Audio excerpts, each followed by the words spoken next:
And of course, this is the big day as we launch. In fact, India goes ahead and inaugurates that 5-day mega AI summit, the India AI Impact Summit. We'll tell you all about that on the show this morning.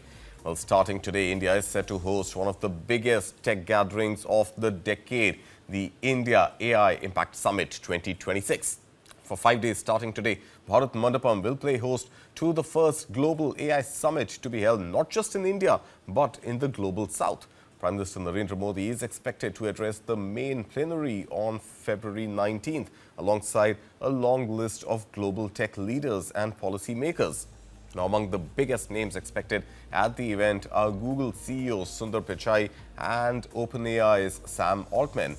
Other AI leaders include DeepMind chief Demis, Hassabis, Anthropic CEO Dario Amodei, and Microsoft President Brad Smith, as well as Qualcomm CEO Cristiano Amon.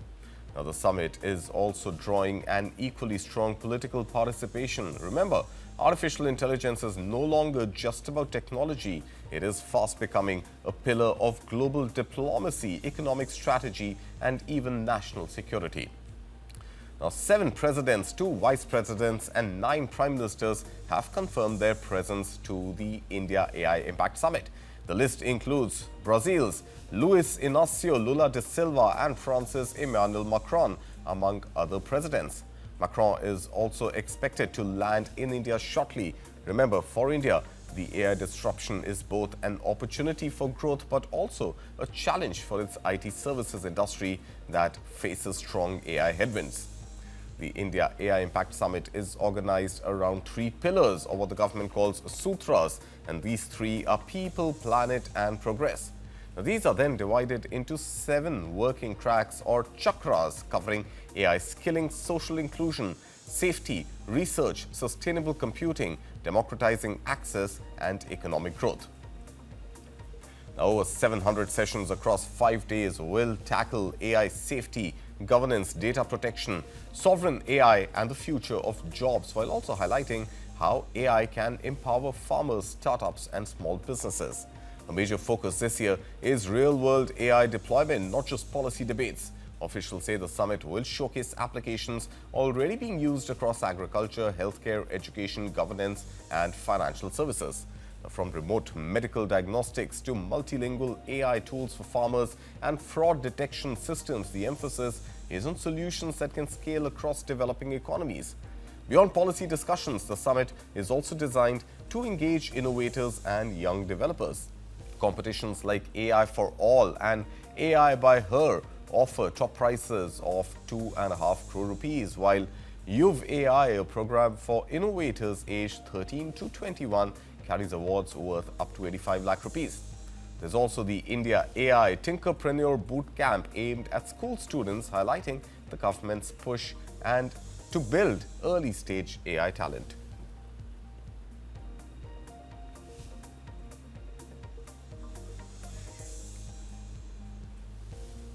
And joining us on the broadcast shortly, Rakesh Khar, editor, News9 Mediaverse. In fact, we also have with us Kanish Gaur, CEO, India Future Foundation. Gentlemen, good morning. Thank you so much for your time. First up, Rakesh, I want to understand from you, beyond the headlines, what is in it for India AI Impact Summit? What's in it for India? And what's in it for the big tech CEOs who are arriving here today? Good morning, Karthik. I think it's a very, very important day today. And after G20, I think this is India's big movement today, with the distinction that for the first time we will have an assembly of top global leaders accompanied by tech czars, corporate leaders, civil society representatives. So it's as big as it can get. So in that sense, very, very important. And if you see, there is some amount of continuity from G20, where 3 pillars, people, planet, and progress, are, so to say, getting a carry forward with the AI summit, which shows India's continuity in policy framework, at least in the vision statement. And Karthik, most importantly, we must look at the architecture this time. It's very big, and the participation, confirms that. But the title itself says AI Vision to Impact. So I think the impact point is very, very important, because the intent is to move beyond conference slogans, because AI is here for us. Everybody, it's steering us both as an opportunity and as a challenge, as you rightly mentioned in the opening statement. So that impact is the key term to my mind in this 5-day summit, where we expect a daily declaration at the end of it, which should summarize India's opportunity is also how India integrates with the larger world at which has a equal stake in AI. So, to my mind, the big statement is that we are using technology, leveraging it to deepen democracy, to build inclusive growth, and have trust and transparency in the civil society. And the big ticket idea here is that it's not just one-off conference, which is big in sentiment. It is also a very, very important mission, because Government of India has launched AI mission with a $1.25 billion backup plan, and there is massive return on that in terms of intent by global companies to set up large-scale data centers in India. But there are opportunities which we can, and there are equally challenges which face India: sovereignty of Indian AI, bureaucratic rush, lack of R&D investment from corporate India, and also, involvement of states to a larger scale to bring about the AI magic movement that we are all looking forward to. All right, the AI magic moment. Before I come to Kanishk, Rakesh, I also want to understand from you, all these free AI plans from ChatGPT to Gemini. In essence, are these a playground for machine learning? They learn on multiple Indian languages for future models to be created by these companies? Or is there a real opportunity for India to also go ahead and build its own model, an area that India has been lagging in so far? Of course, we have a massive hardware push, but the real software, which was India's own genius, and you're talking about the magic moment, that has pretty much eluded India's developers so far. So is there a machine learning opportunity for big tech, or is there a real opportunity for India? I mean, Karthik, you have raised a very, very valid point. India is at one level the biggest hub of data. And, in that sense, every AI play will use AI as a capital to draw leverage from it. But we have lacked the big ticket integration with software, which was our original story. But that is both a position of strength and weakness for us now today, because AI is also coming back on the entire software story that India has lauded in the past. So interesting space to watch out for how it plays. India's software exports and electronic exports are tied at the back end. We have the challenge of bringing about the equal energy efficiency in creating the ecosystem. Then only India's true AI piece will come into play. And as I said, sovereignty is very, very important. Right now, the dependence on global play is very, very significant. If really India has to shape up as a big destination, being an AI hub to being an AI leader, that journey we have to take, because China, US, and now even EU and some Middle East countries are also investing big ticket in this piece. So we have competition, but there is room for collaboration and convergence. All right, room for convergence amid competition. Kanishk, or again, the fight between data sovereignty, something that India really wants to control, but the challenge of greenback, the data centers bringing in the investments. At some point, is this the right time? And if not now, then when to talk about AI regulation? Because every country is grappling with AI regulations, but nobody really wants to rock the boat that brings in the greenback into countries. So is this time for serious conversations around regulations? Karthik, it is time for serious talks around regulations, because we have seen AI can equally be dangerous with large deepfakes, misinformation, fake news being spread through the use of AI.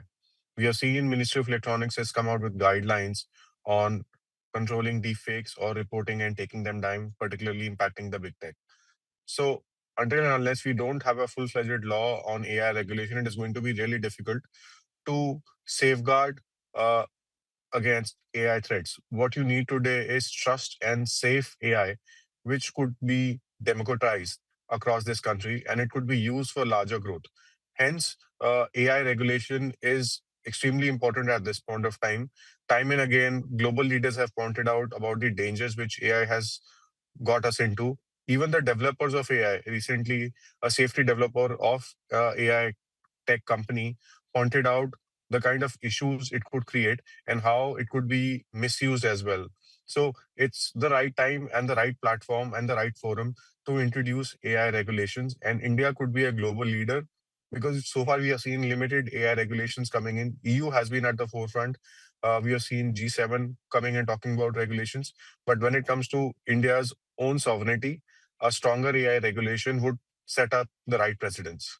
All right. And Rakesh, at the end of the day, it's important to understand what is in it for Indians, what is in it for citizens, what is in it for employees, because usually summits like these boast of big words like democratization of AI, inclusive AI for all, AI by her. We don't sort of, stop to see the end of such big names being used. But I think the moot question which is pretty much at the bottom of this entire AI story is jobs, talent, the lack of jobs, potential job losses, which are likely to even continue in a stronger way for the rest of 2026 and beyond.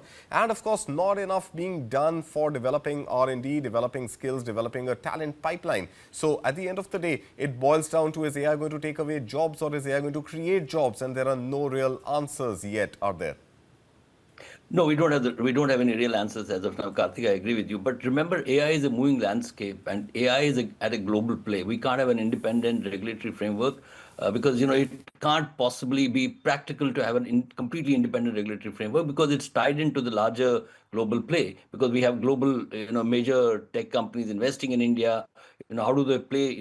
Hyderabad is the new AI hub. So in that sense, we are looking at opportunities from a business perspective. We are about $265 billion, which is current level of, the AI piece, which the Piyush Goyal, the Commerce Minister, recently said we want to, really make it big and make it about a $1 trillion opportunity by 2035.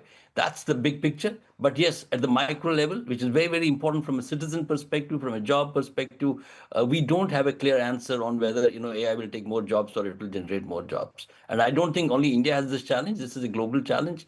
And that's where Delhi Declaration, which is said to be the title for the outcome of the 5-day summit, should point to a broader framework in terms of regulation, also in terms of what happens to jobs and how do we make it more potent for bringing about a change at the last mile connectivity.